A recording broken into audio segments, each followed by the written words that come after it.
Oh no, oh no, oh no, baby, now it is time.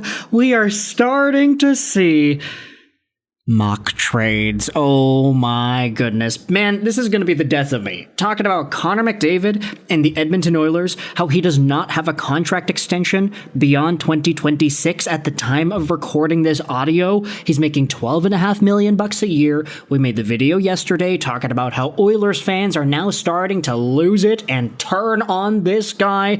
Hey, we should trade him now when he doesn't want to be here. This and that and the other thing. It's been a pretty wild ride for a good chunk of Oilers fans.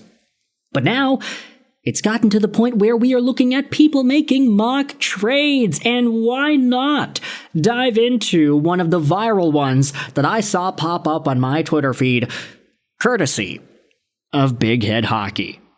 Mock trade. Edmonton trades Connor McDavid. Montreal trades. Okay, we're gonna try to get through this with a straight face. Juraj Slafkovsky, Jakub Dobes, LJ Mooney, a 2026 first, and a 2026 second. Who says no? Bruh.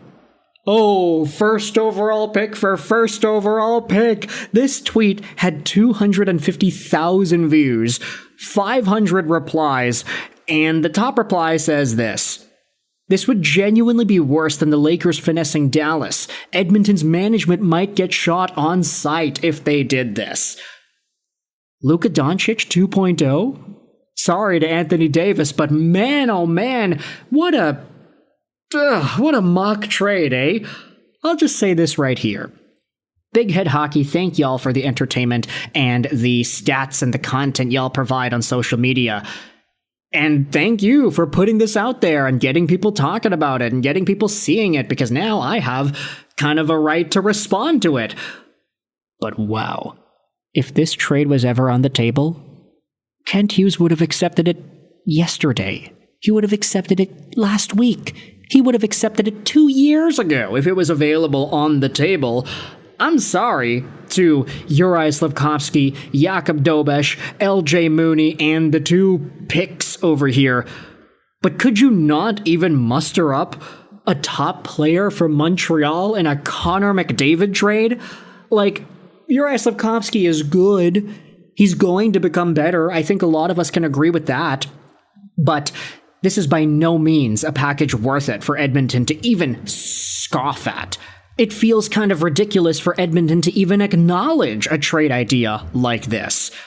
Let's dive into each of the assets here. Juraj Slafkovsky, 21 years old, 6'3", 238, a left-handed forward, signed on till the end of 2033 at $7.6 million a year. So obviously, if you're getting Slafkovsky in any sort of a trade, he's already cost-controlled, and considering the fact that he had 51 points in 79 games this previous year, and that he hopefully is going to be able to be more consistent and string together positive numbers throughout the entire season rather than just the second half, if Slafkovsky becomes a consistent 70, 80-point guy in that Mikko Rantanen type of role, then okay, $7.6 million is totally fine. In fact, you can say $7.6 million is passable for a guy who's able to get 60 points a year in this modern NHL salary cap landscape.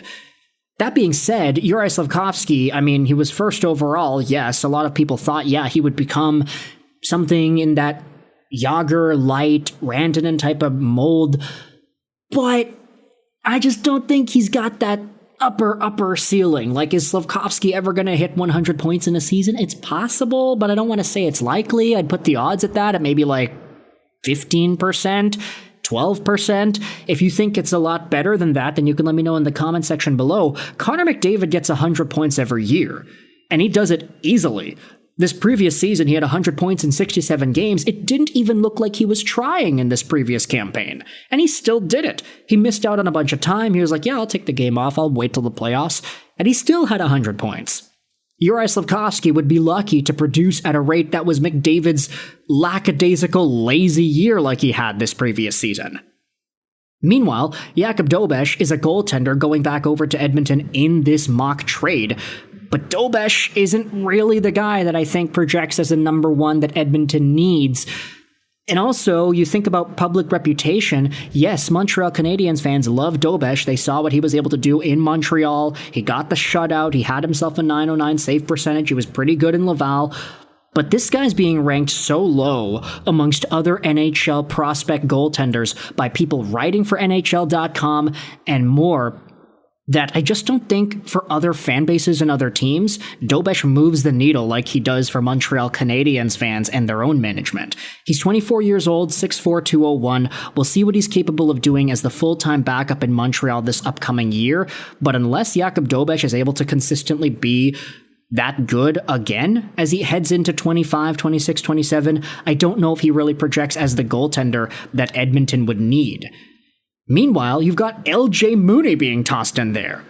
Like, okay, I get it. Montreal Canadiens fans are really loving LJ Mooney, and there's so much untapped potential that Habs fans are projecting onto this guy. But he was a 4th-round pick just a few months ago. Like, if it wasn't for the fact that he is in Montreal and he's looking pretty good with the Habs in their development camp and all that, this guy wouldn't be seen as valuable as a piece as he is right now. He would have just been seen as a 4th-round pick.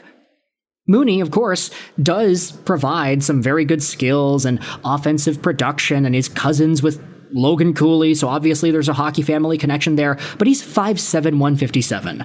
Like, do you think Edmonton is going to be looking at this dude and being like, yeah, we need him. He's going to move the needle enough in a Connor McDavid trade. I love LJ Mooney. I've really come to like him over the past few weeks. We have seen him do his thing as a Montreal Canadiens prospect. But Mooney, Dobes, Slafkovsky, a 1st and a 2nd for McDavid? I'm sorry, that is not even close. Let's scroll down and read some of the replies on this Twitter thread. So a 1st and a 2nd plus 3 bums for the greatest player since Gretzky. Okay, we're not going to go out there and say that Slafkovsky, Dobes, and Mooney are bums, but I'll say that Slafkovsky, decent NHL player right now. Dobes, decent NHL backup right now. Maybe even a subpar backup if you wanted to stretch it. LJ Mooney, literally just a 4th-round pick a few weeks ago. So those 3 assets plus a 1st and a 2nd for McDavid. I really don't see it working out. Another reply says there's no proposal for McDavid that doesn't include your best player. So if you get a McDavid trade going through, Edmonton is at the very least getting Nick Suzuki or Lane Hudson. You have to include one of those guys in there. You can't just toss on a bunch of futures and maybes. Dobes and Mooney, heck, even Slafkovsky, they're maybes right now. Slafkovsky had a 50-point year, yeah, but he's not guaranteed to getting anywhere close to McDavid's lazy year. Scrolling down over here, who are these people, Captain Jack says. Rob goes out there and answers the question. Who says no? Connor McDavid. He would say no. Well, I will say, he definitely isn't saying no to this trade proposal. If it's this, like Connor McDavid gets to go over to Montreal and play with Suzuki, Caulfield, Hudson, Demidov, and Laine, okay, maybe he actually does say yes. And maybe he ends up signing a big lucrative deal with the Montreal Canadiens to form a dynasty with a team that was able to get him for just Juraj Slafkovsky and a bunch of maybes. So yeah, big mock trade proposal here. It's definitely going to piss off some Oilers fans because I don't think they're getting anywhere near the value they should be in a Connor McDavid trade. Not unless Connor himself says, oh, I want to go to Montreal, which obviously that's not going to happen. He's not going to pigeonhole himself into making a trade work with the Habs. But that's like the only reasonable situation where I can see a trade like this even being plausible. So cue the Connor McDavid mock trades and trade proposals here. This is the season we are entering, baby. Let me know your thoughts in the comment section below. What do you think happens with Connor McDavid?